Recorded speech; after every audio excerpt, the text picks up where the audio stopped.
Hello friends, स्वागत है हमारे यूट्यूब चैनल पे। आज इस वीडियो में युक्ति पब्लिकेशन का समान ज्ञान सार संग्रह में साइंस को हमने स्टार्ट किया था। साइंस में बायोलॉजी का पार्ट 1 हमने देख लिया था। आज हम लोग पार्ट 2 देखने वाले हैं और इसे कंप्लीट करने वाले हैं। वन लाइनर फॉर्म में रहने वाला है, तो चलिए इसे स्टार्ट करते हैं। जीव विज्ञान की शाखाएँ से, जीव विज्ञान की शाखाएँ एवं उपशाखाएँ। जीव विज्ञान शब्द का प्रयोग सर्वप्रथम किसने किया? बताइएगा, जीव विज्ञान शब्द का प्रयोग सर्वप्रथम किसने किया? तो लैमार्क तथा टेविरेनस ने। जीव विज्ञान के जनक के नाम से जाने जाते हैं, तो यह जाने जाते हैं अरस्तु। आगे हम लोग कंप्लीट करने वाले हैं फिजिक्स को। जंतु विज्ञान के जनक कहलाते हैं अरस्तु कहलाते हैं। वनस्पति विज्ञान के जनक थियोफ्रेस्टस कहलाते हैं। चिकित्सा शास्त्र का जनक किसे कहा जाता है? हिप्पोक्रेटस को। एंटीबायोटिक्स अधिकांशतः प्राप्त होते हैं। एंटीबायोटिक्स अधिकांशतः प्राप्त होते हैं जीवाणुओं से।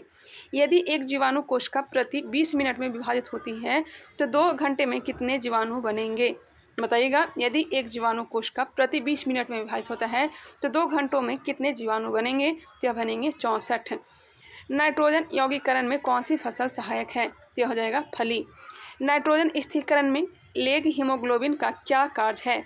नाइट्रोजन स्थिरीकरण में लेग हीमोग्लोबिन का क्या कार्य है? ऑक्सीजन का अवशोषण। कौन सा रोग बैक्टीरिया से होता है? तो होता है तपेदिक। वह विज्ञान जिसका संबंध जीवधारियों के अध्ययन से होता है क्या कहलाता है? जीव विज्ञान कहलाता है। फाइकोलॉजी में किसका अध्ययन किया जाता है? तो यह क्या आता है? शैवाल का। पर्यावरण का अध्ययन जीव विज्ञान की किस शाखा के अंतर्गत किया जाता है? तो पारिस्थितिकी के अंतर्गत पर्यावरण का अध्ययन पारिस्थितिकी के अंतर्गत किया जाता है। तपेदिक टीबी उत्पन्न करने वाला जीवाणु क्या है? तो हो जाएगा माइकोबैक्टीरियम। एक्सोबायोलॉजी में किसका अध्ययन किया जाता है? तो बाह्य ग्रह तथा अंतरिक्ष में जीवन का। पुष्पों का अध्ययन क्या कहलाता है? तो एंथोलॉजी। कीटों का अध्ययन एंटोमोलॉजी। सर्पेंटोलॉजी में किसका अध्ययन? सर्पों का अध्ययन। डर्मेटोलॉजी में किसका अध्ययन? त्वचा तथा इसके रोगों का। और ऑस्टियोलॉजी में अध्ययन किया जाता है अस्थियों का। क्लियर। चलिए आगे बढ़ते हैं, जो इजी रहेगा फर्स्ट वे में कंप्लीट करेंगे। प्रशीतन खाद्य परीक्षण में मदद करता है। प्रशीतन खाद्य परीक्षण में मदद करता है जैव रासायनिक अपक्रिया की दर को कम करके। जैव निम्नीकृत अपशिष्ट को किसकी सहायता से उपयोगी पदार्थ में रूपांतरित किया जा सकता है? जो हो जाएगा जीवाणु। किसके द्वारा दूध खट्टा होता है? तो बैक्टीरिया के द्वारा। लैक्टोबैसिलस के द्वारा। दूध के दही के रूप में जमने का कारण है लैक्टोबैसिलस जीवाणु। HIV द्वारा होने वाला रोग है एड्स। एड्स वायरस क्या होता है? तो एक सूची RNA होता है। एड्स वायरस क्या होता है? तो एक सूची RNA होता है। एड्स का कारण क्या है? तो यह हो जाएगा वायरस। HIV का full form human immunodeficiency virus है। Human immunodeficiency virus. एड्स फैलता है शारीरिक संपर्क से। विषाणु में क्या होता है? तो न्यूक्लिक एसिड और प्रोटीन होता है। विषाणु में न्यूक्लिक एसिड और प्रोटीन होता है। सार्स क्या है? तो विषाणु जनित रोग है। खसरा किस संक्रमण के कारण होता है? तो विषाणु के द्वारा। कौन सा रोग विषाणु के कारण होता है? तो चेचक विषाणु के द्वारा। जंतुओं में होने वाला फुट एंड माउथ रोग किसके कारण उत्पन्न होता है? तो विषाणु के द्वारा। आलू में मोजेक रोग किसके कारण होता है? तो विषाणु के द्वारा होता है। मशरूम क्या है? तो यह एक कवक है। मशरूम कवक है। प्रथम वियुक्त प्रतिजैविकी कौन सा था? यह हो जाएगा पेनिसिलिन। एथलीट फुट नामक बीमारी किससे उत्पन्न होती है? एथलीट फुट यह हो जाएगा कवक से। जानवरों में देखने को मिलता है। कौन सा एक कवक एवं उच्च पादप की जड़ों के बीच उपयोगी कार्यात्मक संबंध को दर्शाता है? कौन सा एक कवक एवं उच्च पादप की जड़ों के बीच उपयोगी कार्यात्मक संबंध को दर्शाता है? माइकोराइजा। लाइकेन जिन दो वर्ग के पौधों से मिलकर बनता है वे हैं कवक और शैवाल।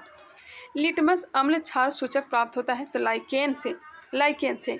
साबूदाना किससे बनाया जाता है? तो साइकस से। साबूदाना किससे बनाया जाता है? तो साइकस से। दमा एवं खांसी के रोगों में काम आने वाली औषधि इफेड्रिन किससे प्राप्त की जाती है? इफेड्रिन प्राप्त होती है इफेड्रा से। कौन एक जीवित जीवाश्म कहलाता है? जीवाश्म कहलाता है जिकांगो। क्या कहलाता है? जिकांगो कहलाता है। विषाणु वृद्धि करता है जीवित कोशिका में। पौधे का कौन सा भाग फूल बनने का उद्दीपन ग्रहण करता है? तो हो जाएगा पर्ण। पौधे का कौन सा भाग फूल बनने का उद्दीपन ग्रहण करता है? तो हो जाएगा पर्ण। आगे दिया गया है, कुरुंजी पुष्प के 12 वर्ष में एक बार खिलने का कारण क्या है? तो यह हो जाएगा फ्लोरिजन स्राव। संसार का सबसे छोटा पुष्प वुल्फिया और सबसे बड़ा पुष्प रेफ्लेसिया। फूलगोभी में पौधे का उपयोगी भाग कौन सा है? तो हो जाएगा ताजा पुष्प समूह। जीवन चक्र की दृष्टि से पौधे का सबसे महत्वपूर्ण अंग कौन सा है? तो यह हो जाएगा पुष्प। प्याज में खाद भाग कौन सा है? तो यह है तना। प्याज खाद भाग है। प्याज जो है यह एक तना है और आलू भी क्या है? तो यह एक रूपांतरित तना है। तारपीन का तेल प्राप्त किया जाता है तो यह चीड़ से। समान प्रयोग में आने वाला मसाला लौंग कहाँ से प्राप्त होता है? तो यह प्राप्त होता है पुष्प की कली से, फूल की कली से। हसीस पौधे से प्राप्त की जाती है, यह बताइए कि वह पौधे के किस भाग से प्राप्त की जाती है? हसीस जो है यह पौधे से प्राप्त की जाती है, यह बताइए कि वह पौधे के किस भाग से? तो तने तथा नर पुष्पक्रम के निस्राव से। प्रकाश संश्लेषण होता है तो केवल दिन में। प्रकाश संश्लेषण के लिए कौन सी गैस आवश्यक होती है? तो कार्बन डाइऑक्साइड। पौधे व पेड़ का खाना तैयार करने की प्रक्रिया क्या कहलाती है? तो फोटोसिंथेसिस कहलाती है। सिनकोना की छाल से प्राप्त औषधि को मलेरिया उपचार के लिए प्रयुक्त किया जाता था। जिस कृत्रिम औषधि से इन प्राकृतिक उत्पाद को प्रतिस्थापित किया है वह है, तो हो जाएगा क्लोरोक्विन। क्लोरोक्विन। किस पेड़ की छाल मसाले के रूप में प्रयोग की जाती है? तो हो जाएगा दालचीनी। चंदन के पेड़ को क्या माना जाता है? तो आंशिक मूल परजीवी। चंदन के पेड़ को क्या माना जाता है? तो आंशिक मूल परजीवी माना जाता है। नेक्स्ट दिया गया है, नर पुष्प और स्त्री पुष्प दोनों को जन्म देने वाले पादप कहलाते हैं। नर पुष्प और स्त्री पुष्प दोनों को जन्म देने वाले पादप कहलाते हैं उभय लिंगाश्रयी। पत्ती के लाल रंग, नारंगी और पीला रंग के कारण क्या होते हैं? पत्ती के लाल, नारंगी और पीला रंग के कारण होते हैं कैरोटीनाइड। कैरोटीनाइड। गेहूं, जौ, नींबू, राई, नारंगी और बाजरा किससे संबंधित है? तो 3 पादप परिवारों से। बांस को किसमें वर्गीकृत किया जाता है? तो यह घास में। धनिया में उपयोगी अंश होता है तो पत्ते और उसके सूखे फल। जैव ईंधन किसके बीज से प्राप्त होते हैं? तो जैट्रोफा के। जैव ईंधन किससे प्राप्त होते हैं? जैट्रोफा से। किस पादप को शाकीय भारतीय डॉक्टर कहते हैं? तो शाकीय भारतीय डॉक्टर आंवला को कहा जाता है। बायां महाधमनी चाप इनमें दिखाई देता है। बायां महाधमनी चाप स्तनपायी में। लिटमस प्राप्त होता है लाइकेन से। किस फसल में एजोला एनाबीना जैव उर्वरक का प्रयोग किया जाता है? किस फसल में एजोला एनाबीना जैव उर्वरक का प्रयोग किया जाता है? तो यह चावल की खेती में। चिलगोजा किस एक प्रजाति के बीज से प्राप्त होता है? चिलगोजा पाइन से। फलीदार पादपों के जड़ों में उपस्थित गांठों में पाए जाने वाले नेत्रजन स्थिरीकरण जीवाणु हैं तो यह सहजीवी। जड़ें धनात्मक भूम्यानुवर्तन होती है अधिकांश। जड़ें धनात्मक भूम्यानुवर्तन होती है अधिकांश। पेड़ों की पत्तियों में पाया जाने वाला हरा पदार्थ क्या कहलाता है? क्लोरोफिल। प्रकाश संश्लेषण की क्रिया उत्पन्न होती है CO2 पानी तथा क्लोरोफिल से। आगे बढ़ते हैं, नेक्स्ट देखते हैं। प्रयोगशाला में सर्वप्रथम डीएनए का संश्लेषण किया था तो हरगोविंद खुराना ने। प्रयोगशाला में सर्वप्रथम डीएनए का संश्लेषण हरगोविंद खुराना ने। जीन शब्द का सर्वप्रथम प्रयोग किसने किया? जोहानसन ने। किसके द्वारा आनुवंशिकता के विज्ञान को आनुवंशिकी कहा गया? तो वाटसन के। आनुवंशिकी उत्परिवर्तन होता है क्रोमोसोम से। आनुवंशिक उत्परिवर्तन होता है क्रोमोसोम से। डीएनए के द्विहेलिक्स प्रारूप को पहली बार किसने प्रस्तावित किया था? तो वाटसन तथा क्रिक ने। कोशिका की आत्महत्या की थैली किसे कहते हैं? तो लाइसोसोम को कहा जाता है। लाइसोसोम में पाया जाने वाला वह एंजाइम जिनमें जीव द्रव को घुला देने या नष्ट कर देने की क्षमता होती है कहलाता है, तो यह कहलाता है हाइड्रोलाइटिक एंजाइम। Hydrolytic enzyme. 80% से अधिक सेल कोशिका में पाया जाने वाला पदार्थ क्या है? तो 80% से अधिक पाया जाता है जल। किसकी उपस्थिति के कारण किसी पादप कोशिका और पशु कोशिका में अंतर पाया जाता है? तो पादप कोशिका और पशु कोशिका में अंतर करते हैं कोशिका भित्ति के द्वारा। गोल्जी काय का प्रमुख कार्य क्या है? तो यह हो जाएगा स्रावी। एक काष्ठीय पौधे की आंतरिक छाल का मुख्य कार्य क्या है? एक काष्ठीय पौधे की आंतरिक छाल का मुख्य कार्य पत्तियों से पौधों के अन्य भागों को खाद्य परिवहन करना। संवहनी पौधों में पानी ऊपर किससे जाता है? संवहनी पौधों में पानी ऊपर किससे जाता है? जाइलम टिश्यू से। किस भारतीय वैज्ञानिक ने पादपों में जल की लंबी दूरी के अभिगमन का सिद्धांत प्रस्तुत किया? तो यह किया था जगदीश चंद्र बोस ने। संसार का सबसे बड़ा परितंत्र है तो यह हो जाएगा सागर। मृदा अपरदन रोका जा सकता है तो वन रोपण के द्वारा। जब हम बकरी का मांस खाते तब हम द्वितीय उपभोक्ता हैं। जब हम बकरी का मांस खाते हैं तब हम क्या हैं? तो द्वितीय उपभोक्ता है। प्रथम उपभोक्ता बकरी और द्वितीय उपभोक्ता हम लोग। नेक्स्ट है हाइड्रोफाइट कहते हैं। हाइड्रोफाइट एक जलीय पौधे को। मरुद्भिद पौधा क्या है? तो यह करील है। मरुद्भिद पौधा करील है। पर्यावरण के अजैव अवयव का उदाहरण है तो यह हो जाएगा वायु। पर्यावरण के अजैव अवयव का उदाहरण क्या है? वायु है। हाइड्रोपोनिक्स संबंधित है मिट्टी के बिना पौधे की वृद्धि से। मिट्टी के बिना पौधे की वृद्धि से संबंधित है हाइड्रोपोनिक्स। सौर ऊर्जा का सबसे बड़ा यौगिकरण कौन है? सौर ऊर्जा का सबसे बड़ा यौगिकरण हरे पौधे। पारिस्थितिकी संतुलन बनाए रखने के लिए भारत में वन क्षेत्र कितने अनुपात में होने चाहिए? तो 33.5 33.3% होने चाहिए, लेकिन उतना है नहीं, लगभग 24% है। भारत में मैंग्रोव की खेती के लिए कौन सा क्षेत्र प्रसिद्ध है? तो दक्षिणी 24 परगना का सजनेखाली जंगल। भारत में मैंग्रोव की खेती के लिए कौन सा क्षेत्र प्रसिद्ध है? तो दक्षिणी 24 परगना का सजनेखाली जंगल। एपीफाइटस बहुत अधिक विकसित होती ऐसे पौधे होते हैं जो अन्य पौधे पर निर्भर करते हैं। यह यांत्रिक मदद हेतु पादपालय एक सुविधा है जिससे नियंत्रित दशाओं में पादपों का उगना संभव हो पाता है। अधिकांश मरुस्थलीय पादप रात्रि के समय में ही पुष्पित होते हैं, क्योंकि मरुस्थलीय कीट रात्रि के समय सक्रिय रहते हैं। रेगिस्तान में पैदा होने वाले पौधे क्या कहलाते हैं? तो यह कहलाते हैं जीरोफाइटस। पारिस्थितिक नीके की संकल्पना को प्रतिपादन किया था? तो यह ग्रीनेल्स ने। पारिस्थितिकी नीके की संकल्पना को प्रतिपादन किया था ग्रीनेल्स ने। सबसे अस्थायी पारिस्थितिकी तंत्र कौन सा है? तो यह हो जाएगा समुद्र। मनुष्य किसके द्वारा जीवमंडल में पारिस्थितिक संतुलन बनाए रख सकता है? तो संबंधित पौधे की नई किस्मों और पालतू पशुओं की नई नस्ल विकसित करना। आगे बढ़ते हैं। सामाजिक वानिकी है सहकारी स्वामित्व वाली भूमि पर उपयोगी पौधे को उगाना और उनकी व्यवस्था करना। राष्ट्रीय वनस्पतिक उद्यान कहाँ पर स्थित है? तो लखनऊ में। राष्ट्रीय वनस्पतिक उद्यान कहाँ स्थित है? लखनऊ में। भारत में वन अनुसंधान संस्थान कहाँ स्थित है? देहरादून। पृथ्वी का विशालतम पारिस्थितिकी तंत्र कौन सा है? तो हो जाएगा जलमंडल। क्या होगा? जलमंडल। नेक्स्ट है, एक कृत्रिम पारिस्थितिकी तंत्र निरूपित किया जाता है तो जल जीवशाला द्वारा। एक कृत्रिम पारिस्थितिकी तंत्र निरूपित किया जाता है जल जीवशाला द्वारा। रेड डाटा बुक उन जातियों के बारे में जानकारी देता है जो संकटापन्न है। रेड डाटा बुक उन जातियों के बारे में जानकारी देता है जो संकटापन्न है। भारत में पारिस्थितिक असंतुलन कौन एक प्रमुख कारण है? यह हो जाएगा भारत में पारिस्थितिक असंतुलन का कौन एक प्रमुख कारण? तो वनोन्मूलन। ताल पारिस्थितिक तंत्र की स्थिरता निर्भर करती है तो उत्पादकों और उपभोक्ताओं पर। ताल पारिस्थितिकी तंत्र की स्थिरता निर्भर करती है उत्पादकों और उपभोक्ताओं पर। प्रकृति के संतुलन को तय करने वाला मुख्य कारक क्या है? तो मानव गतिविधियाँ।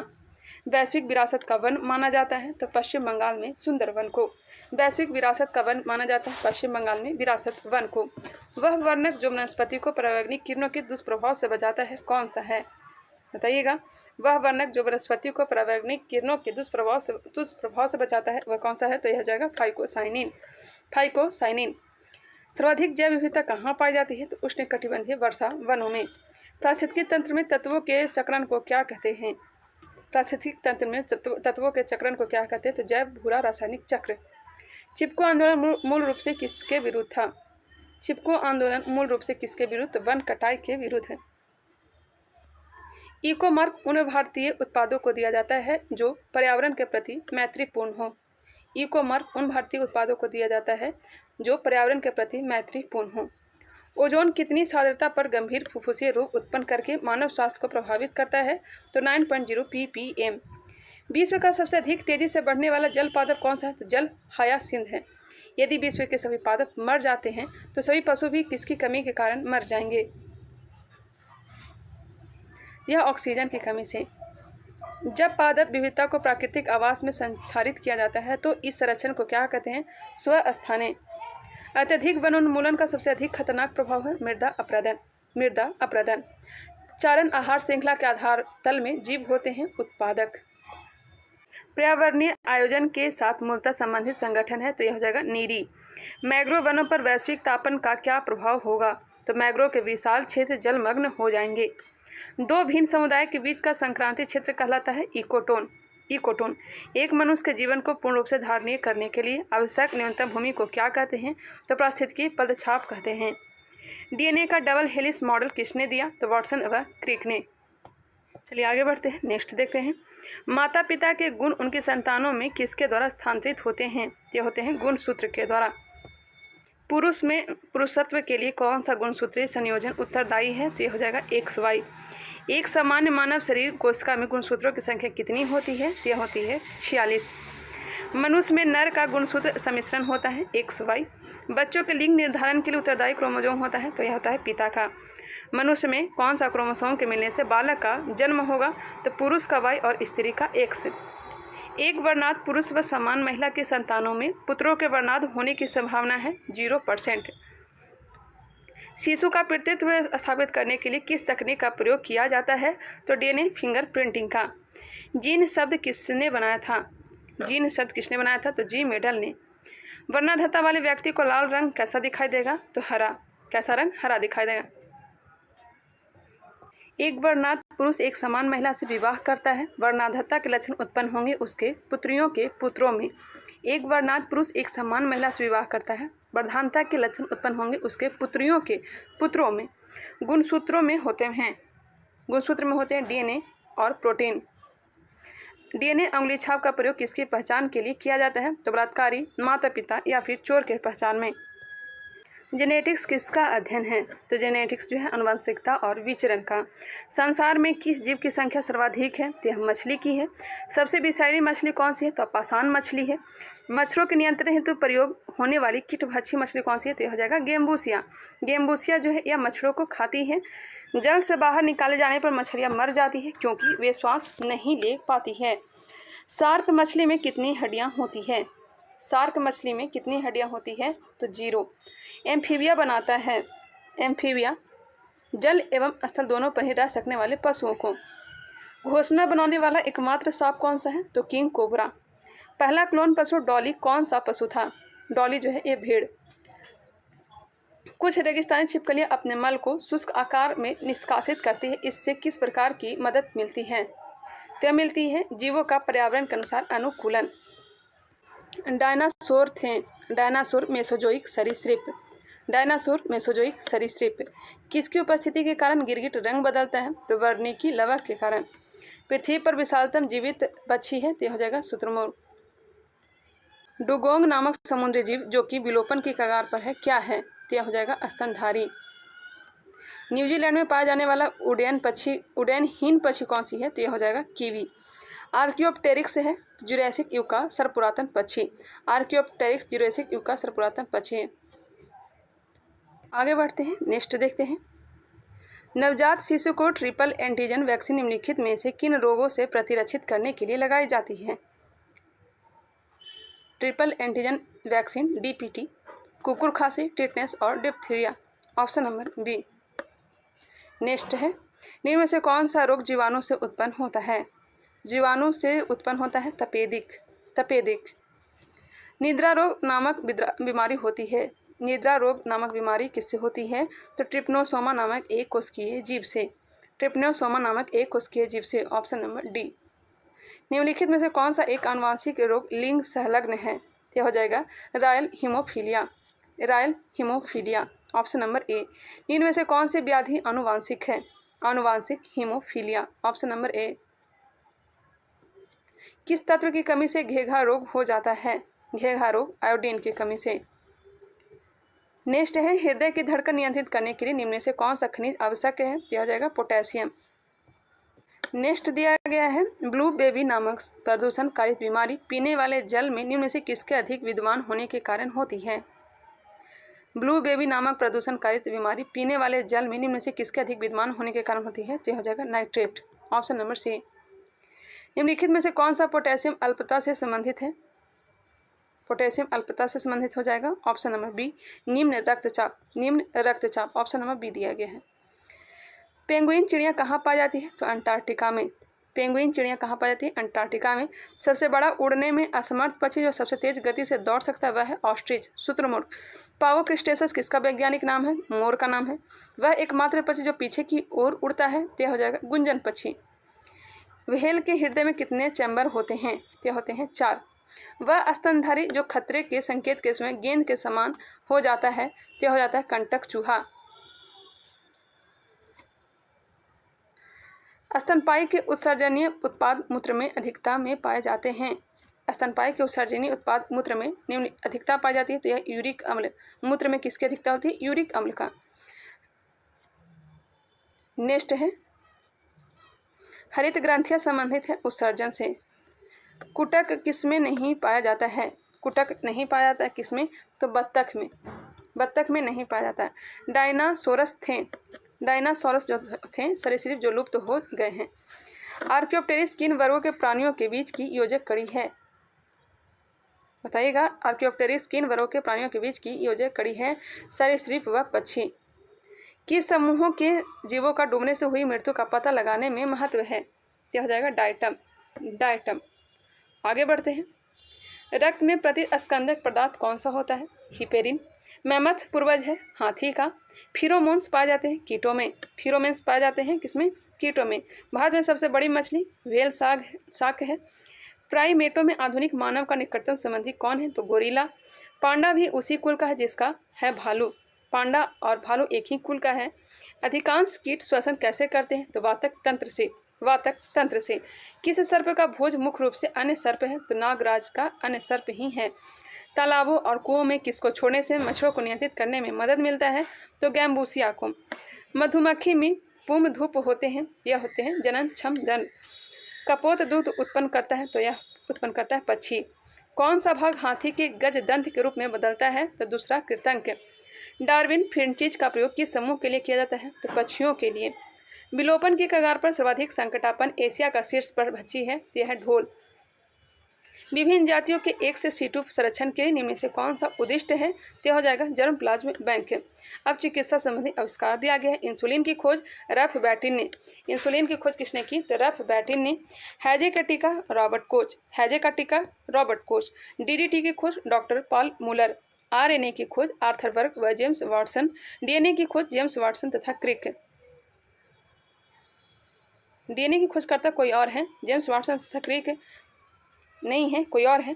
एस्पिरिन ड्रेसर, उनका नाम मैं भूल रही हूँ, बताइएगा डीएनए की खोजकर्ता कौन है? कुनैन रेबी। जेनेटिक कोड की खोज हरगोविंद खुराना। बैक्टीरिया की खोज ल्यूवन हेक। पेनिसिलिन की खोज फ्लेमिंग एंड फ्लोरे। विटामिन की खोज फंक ने किया था। विटामिन ए, विटामिन बी, इसकी खोज मैकुलन। विटामिन सी की खोज हॉपकिंस। विटामिन डी की खोज, इसका भी खोज जी हॉपकिंस ने ही किया था। चेचक का टीका एडवर्ड जेनर। टीबी की चिकित्सा Robert Koch. Stethoscope Laennec. Typhoid रोब्रथ। हृदय परिवर्तन Christian Barnard. Chloroform Harrison. Malaria की चिकित्सा डॉक्टर रोनाल्ड रॉस। स्क्रीनशॉट लेना चाहें तो ले सकते हैं। चलिए अब आगे बढ़ते हैं। अब आगे दिया गया है कंप्यूटर से संबंधित, जो कि अगले वीडियो में मैं अभी फिजिक्स करवाने वाली हूँ। बायोलॉजी हमने कंप्लीट कर लिया। आई होप यह वीडियो पसंद आया होगा। ज़्यादा हार्ड तो था नहीं, लेकिन बेसिक जानकारियाँ दी गई थी। मिलते हैं नेक्स्ट वीडियो में, तब तक के लिए धन्यवाद।